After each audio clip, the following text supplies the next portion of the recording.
성부와 성자와 성령의 이름으로 아멘. 하늘을 우러러. 사랑하올 하느님 아버지 뜻 안에서 스승이신 예수님과 도움이신 성령님과 사랑하올 예수님과 어머니와 하나 되신 성심 안에서 기도드립니다. 하느님 아버지, 저희도 루이사 피카레타처럼 아버지와 직접적인 관계를 맺고 싶습니다.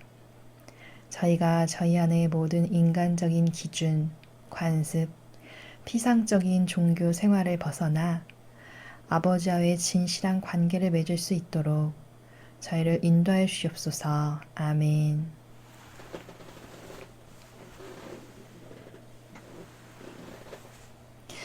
안녕하십니까. 하느님의 뜻 선교수도의 스플리키타스 수녀입니다. 천상의 책 제1권 4장입니다.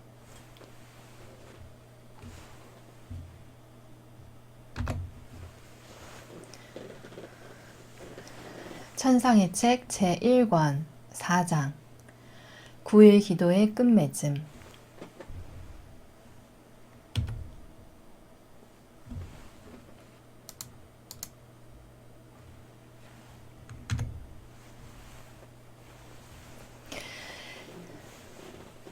이와 같이 묵상의 둘째 시간을 지내고 이어서 셋째 시간으로 넘어갔으며 마찬가지 방식으로 아홉째 시간까지 지냈는데 나의 둔한 필치로 지루함을 유발하지 않도록 하기 위해서 그 다음 묵상들은 생략하기로 한다.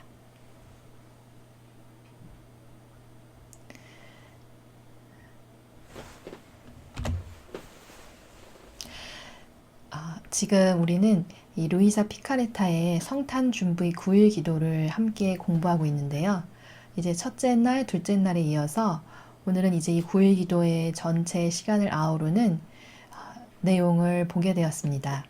이 나머지 날들에 관한 것들은 1권의 마지막 부분에 다시 등장하므로 그때 또 같이 공부할 수 있을 것입니다.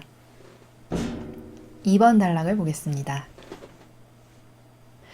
내적 담화를 듣게 해주신 예수님께서는 내가 이 9일 기도를 바치는 동안 날마다 9가지 묵상을 반복할 것을 요구하셨기에 그렇게 하지 않으면 그분은 내게 휴식이나 위로를 주지 않으셨다.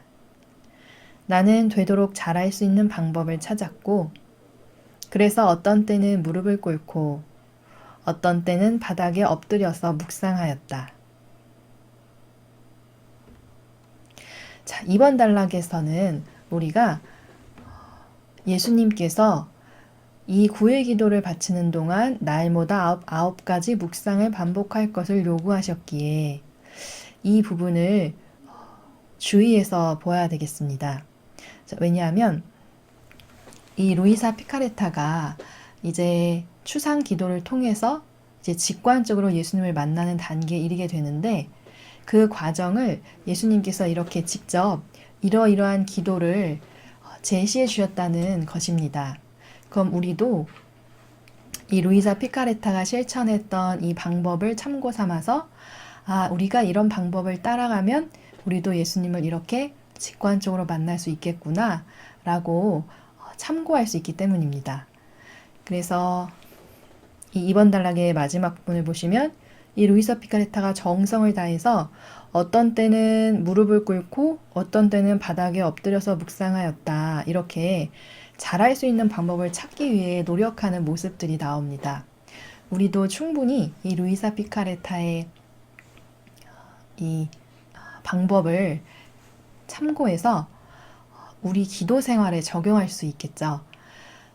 이제 곧 조금 뒤면 사순시기가 시작될 것이고 또 부활이 다가올 텐데 그때 우리가 사순시기에 예수님께 그 배상과 보속의 기도를 드릴 때 그리고 부활을 준비하는 9일 기도를 할 때 우리도 이런 루이사 피카레타처럼 이러한 방법을 사용해서 더 예수님께 예수님 마음에 드는 예수님께 진정한 위로가 되는 기도를 드릴 수 있을 것입니다.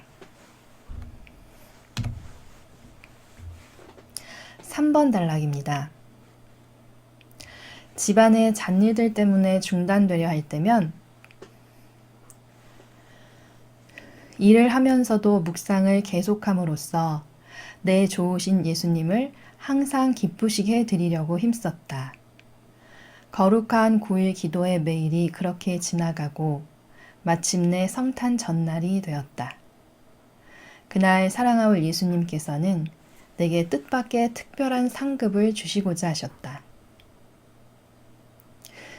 자, 루이사 피카레타가 이제 9일 기도를 계속하고 있는데 여기 3번 단락에 처음에 보시면 일을 하면서도 묵상을 계속함으로써 이렇게 나옵니다. 그러니까 루이사 피카레타가 집안의 여러 가지 잡다한 일들을 하면서도 멈추지 않고 끊임없이 내적으로 기도를 드렸다는 모습을 우리가 볼 수 있습니다. 근데 우리는 종종 이런 생각을 많이 하곤 합니다.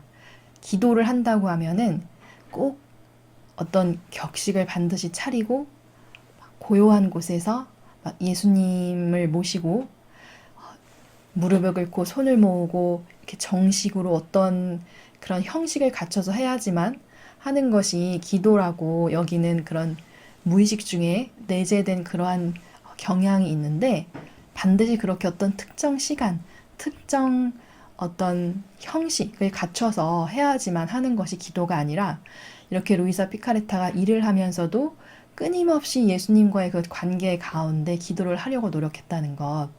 이것이 일상의 모든 순간을 기도로 만들 수 있는 방법이라는 것을 여러분 기억하시면 좋겠습니다.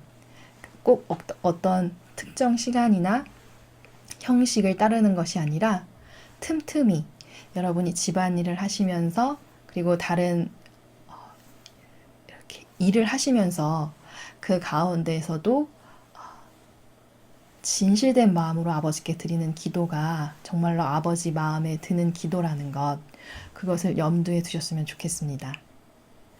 그리고 이렇게 루이사 피카레타가 쭉 9일 동안 기도를 했는데 이 3번 단락 마지막에 보시면 사랑하올 예수님께서는 내게 뜻밖의 특별한 상급을 주시고자 하셨다. 이렇게 나옵니다.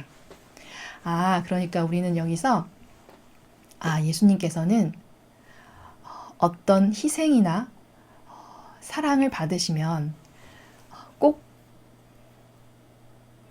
보상을 주시는구나. 그러니까 은총에는 공짜가 없구나. 이것을 우리가 발견할 수 있습니다. 우리가 여러분도 아마 체험해 보신 분들이 많으실 텐데요. 어떤 아주 작은 어떤 기도, 작은 희생 같은 걸 드려도 반드시 그에 상하는 은총이 꼭 주어지는 것을 경험해 보신 분들이 많이 있으실 겁니다. 하느님께서는 이렇게 절대로 공짜가 없으신 분이세요.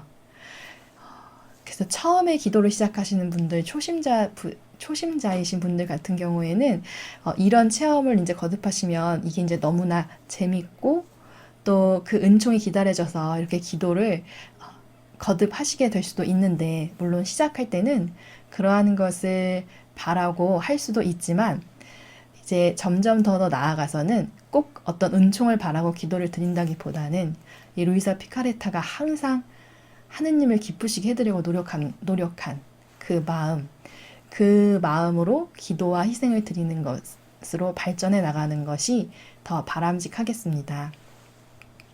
4번 단락 보시겠습니다. 성탄 전날 나는 홀로 앉아 여느 때보다 더 마음이 뜨거워지는 특별한 열정을 느끼면서 주의를 기울여 그 묵상들을 끝내고 있었는데 더없이 아름다운 아기 예수님께서 내 앞에 나타나셨다. 참으로 기품 있고 아름다운 모습이셨지만 그 추위 때문에 몸을 떨고 계셨다. 자, 이제 성탄 전날 마지막 기도를 루이사 피카레타가 이처럼 아주 특별한 마음으로 아주 뜨거운 열정으로 기도를 다 바치고 있었는데 드디어 아기 예수님의 모습으로 루이사 피카레타에게 예수님께서 나타나셨습니다. 그러니까 루이사 피카레타가 지금까지는 기도를 이 추상 기도를 통해서 예수님께 바치고 있었는데, 잠깐 간단히 말씀드리면 우리가 보통 묵상 기도라는 말에 매우 익숙하지만 사실 묵상이라는 말은 그냥 고요하게 혼자 앉아서 생각에 잠김 이런 뜻이라고 제가 말씀드렸습니다. 그러니까 묵상 기도는 그냥 앉아서 잡다한 이런저런 세상 생각, 자기 신변에 관련된 잡다한 분주한 생각들, 또 사사로운 감정에서 솟아나는 어떤 유혹, 이런 것들로 가득한 그런 쓸데없는 잡생각들로 빠질 위험이 매우 큰 것이고, 그게 아니라 추상기도라는 말이 더 적절한 것이라고 말씀드렸습니다. 즉 추상이라는 것은 본래 있는 사실을 생각해 보는 것이라고 말씀드렸죠. 그러니까 루이사 피카레타가 이렇게 이제 사실적으로 예수님을 만나기 전까지는 추상 기도를 반복해서 드렸던 것이죠. 그 가운데 은총으로 아버지께서 깨닫게 해주시는 것들이 있었던 것입니다. 그런데 이제 4번 단락을 보니까 드디어 루이사 피카레타에게 아기 예수님께서 나타나셨어요. 이건 사실적으로 나타나신 거죠. 루이사 피카레타의 눈에 보이는. 그러니까 바로 이제 루이사 피카레타는 추상 기도의 단계를 넘어서 이제 직관의 세계에 들어가게 된 것입니다. 직관의 세계라는 것은 직접적인 관계를 그 현실적으로 갖게 되는, 그것이 바로 직관의 세계인 거죠. 그래서 이제 사실적으로 예수님을 만나는 그런 단계의 기도에 들어가게 된 것입니다. 자, 그런데 이 4번 단락의 마지막을 보니까 추위 때문에 몸을 떨고 계셨대요. 이 추위라는 것이 무엇을 의미하는 것일까요? 여러분, 이 추위라는 것은 사람들의 냉랭함, 그 아버지의 사랑을, 예수님의 사랑을 외면하는 무관심한 그런 사람들의 냉담함을 의미합니다. 그것이 예수님께는 엄청난 고통이었다는 것을 말씀해주고 계시는 것입니다.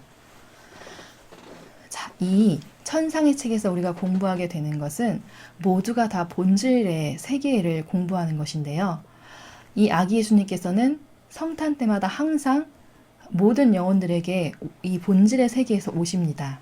그런데 예수님을 사실적으로 이렇게 직관으로 만나는 영혼, 세상에 수많은 사람들에게 오셨을 텐데 사실 직관적으로 예수님을 만난 사람은 루이사 피카레타인 것이죠. 그러니까 루이사 피카레타의 눈앞에만 예수님이 이렇게 사실적 모습으로 나타나신 것입니다. 그것은 왜 수많은 사람은 알아채지 못하고 루이사만 이렇게 아기 예수님을 만날 수 있었던 것일까요? 그것은 루이사 피카레타의 하느님 아버지께 대한, 그 예수님께 대한 진실된 마음, 진실한 기도 때문인 것이죠. 그러나 다른 사람들은 그렇지 않기 때문에 온통 세상적인 것, 자기와 관련된 것, 자기의 이기심, 자애심 이런 것들에만 관심이 많고 전혀 아버지의 사랑이라던가 은총이라던가 우리를 위해서 내놓으신 그러니까 희생으로 모든 것을 겪으신 고통, 그런 것을 하나도 인지하지도 못하고 관심도 없고 무관심하기 때문에 그 모든 인간의 무관심, 냉랭함, 배은망덕이 바로 이 추위고, 그것 때문에 몸을 떨고 계셨다는 것은 그 인간들의 그러한 것들 때문에 몹시 고통받으셨다는 것을 의미합니다. 5번 단락 보겠습니다. 나를 껴안고 싶다는 신용을 하시기에 나는 기뻐서 어쩔 줄 모르며 벌떡 일어서서 그분을 껴안으려고 달려갔다. 그러나 막 껴안으려는 순간 호련 모습이 사라지고 말았다. 같은 일이 3차례 더 일어났으니 결국 그분을 안아보지는 못했다.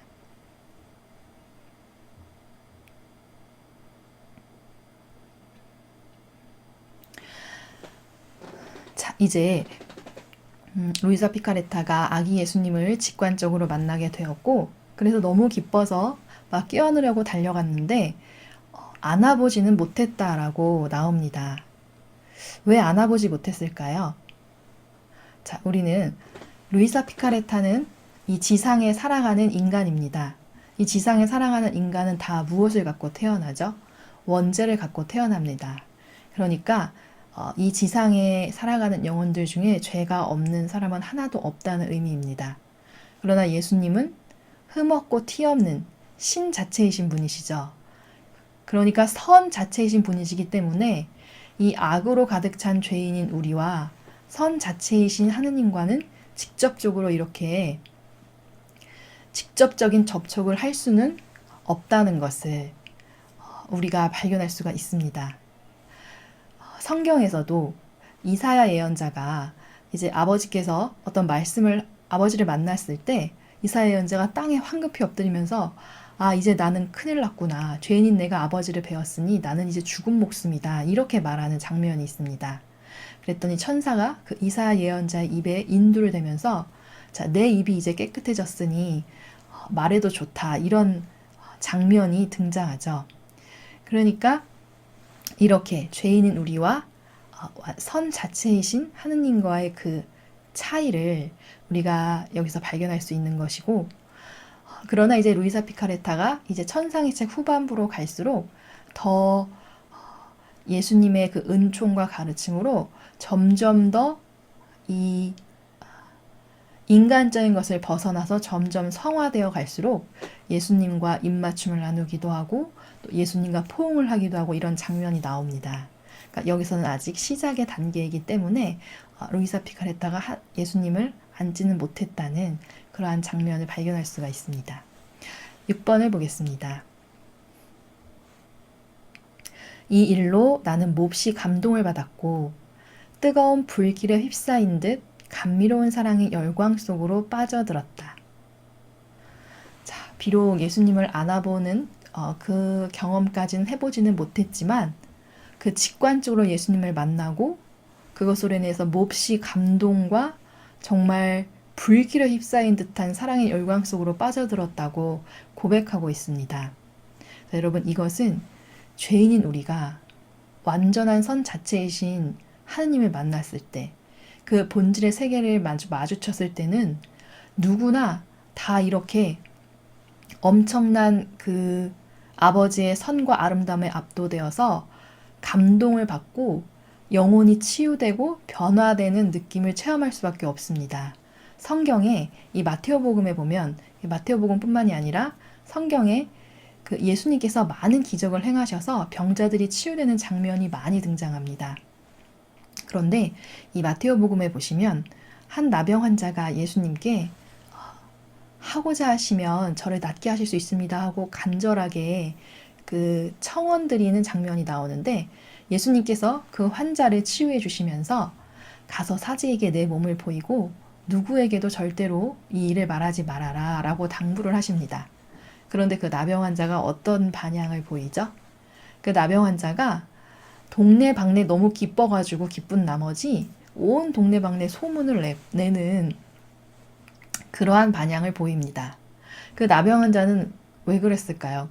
예수님, 난 예수님 말 듣기 싫어서 난 소문 내고 말 거야. 이런 마음이 아니라 그 육적인 치유만으로도 너무나 감동되고 기쁜 나머지 주변 사람들에게 말하지 않을 수 없는 그러한 상태가 되었다는 것이죠. 그것처럼 이 루이사도 그런 기쁨에 휩싸였다는 말입니다. 어휘가 부족한 나로서는 그것을 말이나 글로 제대로 표현할 수 없지만 아무튼 나라는 존재가 온통 그분께 대한 사랑으로 변하는 것을 느꼈다는 점만은 부인할 수 없다. 자, 루이사 피카레타도 그러한 기쁜 마음을 표현하고 있죠. 그리고 어휘가 부족한 나로서는 표현할 수가 없다라고 말하고 있는데 이것은 당연합니다. 이 본질의 세계, 즉 신적인 세계인데 루이사가 체험한 것은 직관으로 예수님을 만나는 것은 당연히 신적 세계니까 지상의 세계의 어휘로는 그 완벽함이나 아름다움이나 그 모든 것들을 아주 적절하고 딱 꼭 알맞게 그렇게 표현하는 어휘가 이 지상적 개념에서는 당연히 존재하지가 않겠죠. 그러니까 어떤 말로 표현해도 그것이 너무나 부족하다, 제대로 표현할 수가 없다라는 사실적인 것을 고백하고 있는 것입니다. 그리고 그러한 상태가 며칠 더 계속되었다라고 말하고 있습니다. 이런 상태가 이게 강도가 굉장히 강하다는 것인데 며칠간 계속되었다는 것은 그런 기쁨이 계속되다 보면은 이제 이 영혼의 내면 안에서 확신이 점점 더 커지면서 이 믿음이 아주 견고한 상태가 되겠죠. 그런 루이사 피카레타의 상태를 우리가 볼 수 있습니다. 7번. 그런 후 아무에게도 말한 적이 없는 그 별난 열정은 긴 기간에 걸쳐 서서히 줄어들었고 마침내 전혀 느껴지지 않게 되었다.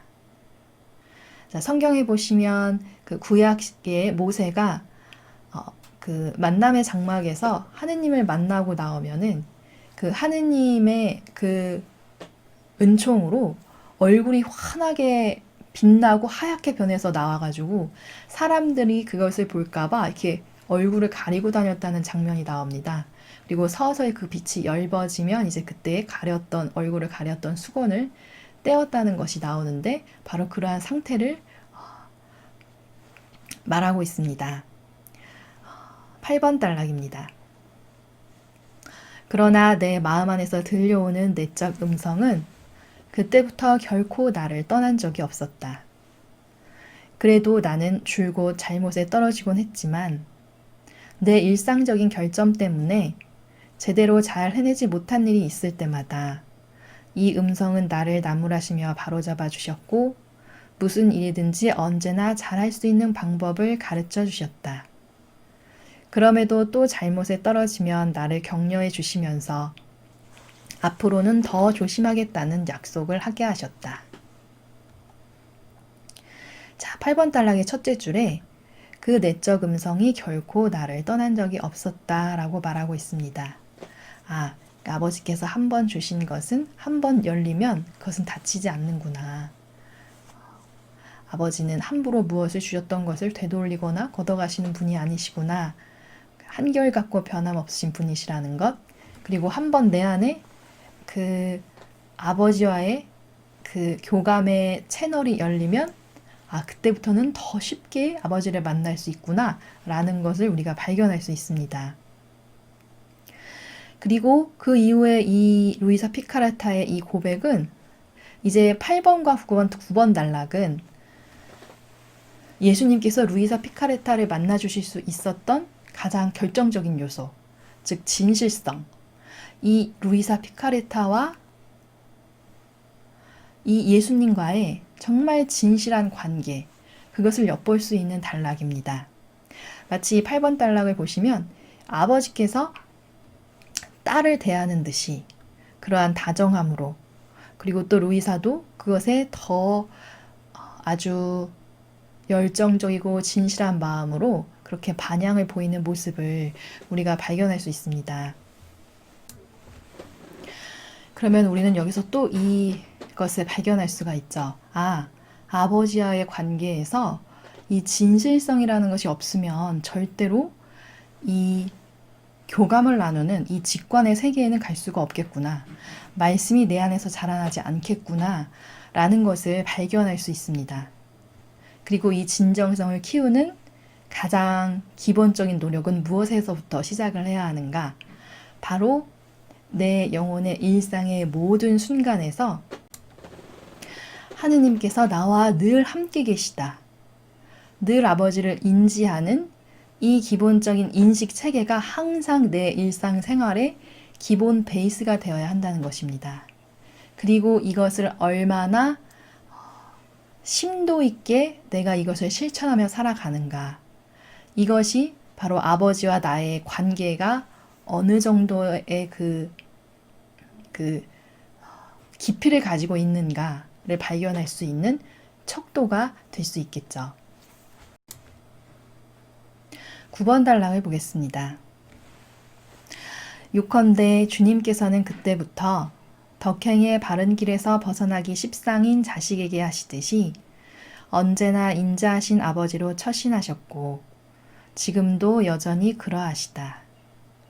그분께서는 이 자식이 나중에 주님의 영예와 영광이 되고 지극히 열망하시는 빛나는 덕행의 월계관이 될 만큼 균형 잡힌 인간으로 길러주시려고 아버지다우신 주의와 배려를 아낌없이 온통 쏟으신 것이다.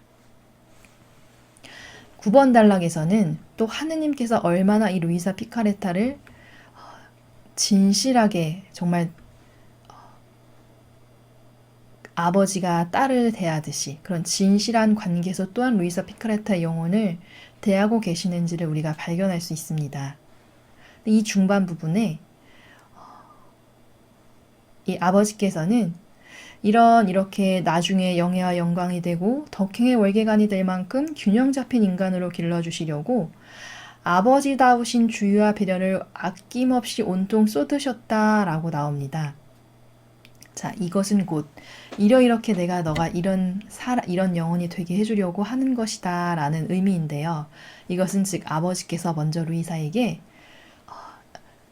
이러이러한 것이 어떻겠니라고 보여주시는 것과 같습니다. 즉 아버지의 사랑을 의미하죠. 루이사 피카레타는 여기에 어떻게 화답을 어떤 반향을 보였나요? 루이사 피카레타는 바로 아버지께 피앗으로 응답을 했습니다. 자, 피앗으로 응답했다는 것은 무엇인가요? 피앗이란 무엇입니까? 아버지께 나의 전부를 다 드려서 내 의지를 전부 다 드려서 절대적으로 순종하는 것이죠. 그러니까 피앗에는 절대성이 들어갑니다. 그리고 각각의 영혼은 다 유일무이한 존재인데 이 루이사만이 드릴 수 있는 루이사의 유일한 화답을 드린 것이죠. 그러니까 유일성이 들어가는 것이고 그리고 루이사와 아버지와의 관계에서 우리가 발견할 수 있듯이 이 진실한 관계, 진정성의 관계, 모든 것을 사실적으로 대하고 기도하고 행동했던 이 진실성, 이러한 속성을 우리는 발견할 수 있습니다. 이러한 피앗의 정신으로 루이사는 화답을 드렸고 그 결과 아버지와의 이런 앞으로 이제 더 많은 날들을 이제 점점점 루이사의 그 여정을 함께하게 될 텐데 우리도 그럼 이런 정신으로 아버지를 대하고 내가 반향을 드리면 아버지께서 점점 더 우리의 영혼을 열어주시고 또 루이사처럼 이러한 관계를 맺을 수 있게 되겠구나 라는 확신을 가질 수 있게 되겠죠. 10번 보겠습니다. 하지만 불행히도 나는 여전히 부끄러움과 당황 속에서 오 예수님, 저는 주님께 얼마나 배은망덕하게 굴었는지요 하고 부르짖지 않을 수 없다. 10번 단락을 보시면 이제 표면적으로는 굉장히 겸손한 반향처럼 보입니다. 그런데 여러분 우리가 한 가지 주의해야 될 점이 10번에서 발견할 수 있는데요. 자, 루이사가 끊임없이 이 과거에 자기가 저지른 잘못 때문에 예수님 제가 얼마나 배은망덕한지요 이 말을 끊임없이 되풀이합니다. 근데 이것이 과연 옳은 것일까요? 여러분 이 과거에 지난 일을 우리가 다시 되돌릴 수 있나요? 되돌릴 수 없습니다. 그럼 이미 지나간 일을 가지고 아버지께서 이미 용서해 주셨는데 과거에 지나간 일을 끊임없이 되풀이하는 것, 끊임없이 반복하는 것, 이것은 영혼을 과거에 묶어두고 더 이상 앞으로 나아가지 못하게 하는 바로 악의 교묘한 수법입니다. 오히려 이 끊임없이 자기의 그 과거를 되풀이하려 하는 그 에너지를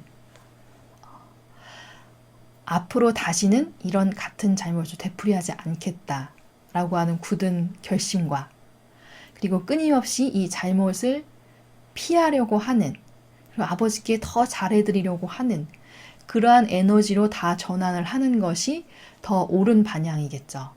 그리고 그럼에도 불구하고 또 잘못했다면 아버지께 또 진심으로 용서를 청하고 회개하고 또다시 앞으로 나아가는 이것이 올바른 아버지께 드리는 반향이라고 할 수 있습니다.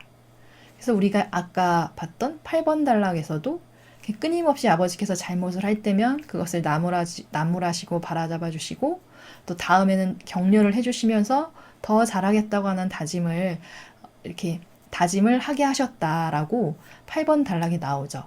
그렇게 나오는데 모범적인 것이 8번에 나오는데 이 10번처럼 이것을 되풀이한다는 것은 옳은 방향이 아니겠죠.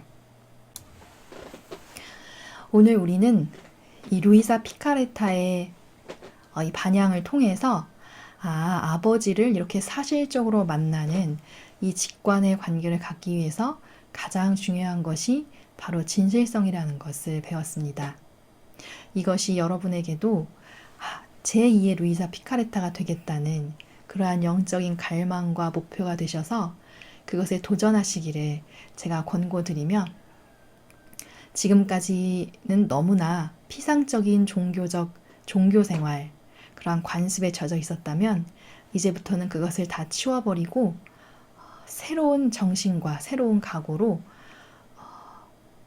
이 영적인 목표를 향해서 나아가시는 여러분이 되시기를 기도드리겠습니다. 천상의 책 제1권 4장을 마치겠습니다. 감사합니다.